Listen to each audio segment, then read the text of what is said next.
Thank you, Dino, and we are courtside. Head coach Chris Jans joining us here in our Wood County Hospital post-game show as the Zips prevail with a late basket 69-68. Coach, to say this was excruciating might be an understatement. Your team really controlled a lot of the game, but in the end, Akron was able to get the win and make the plays in the final minute. They certainly did. They kept at it.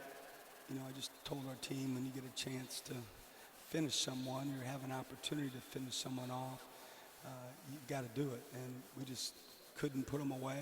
We couldn't put our foot on their neck quite hard enough. And I think it says a lot about their staff and their players and the program that they've built, that they have that kind of toughness. A couple of times in the game, Coach, you were able to build double-digit leads, so obviously you did some things well throughout the game tonight. Offensively in particular, what was some things that were good for Bowling Green tonight? Well, we got to the line 28 times, which is a little bit more than we're used to, which was good.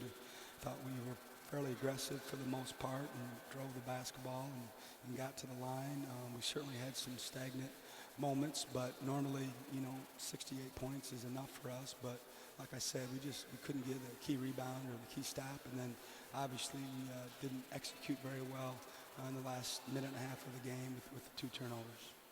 Rashawn Holmes tonight, I understand he has been under the weather. It looked like a couple of times he really needed to come out for a rest, but clearly affected the way you could leave him in a game. You needed to spell him a little more tonight.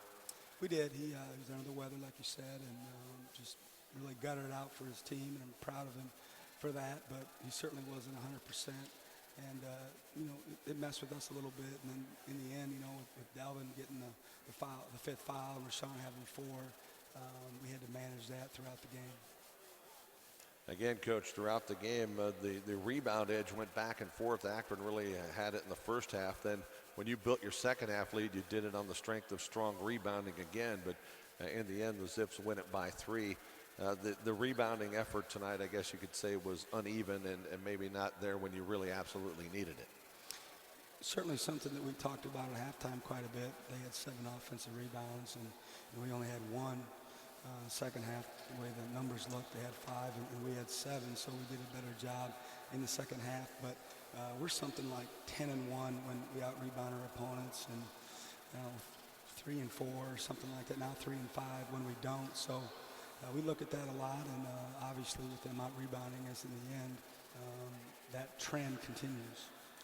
Coach, as always, we appreciate your time here post-game, and hopefully get back on track on the road on Wednesday. Thanks for being with us.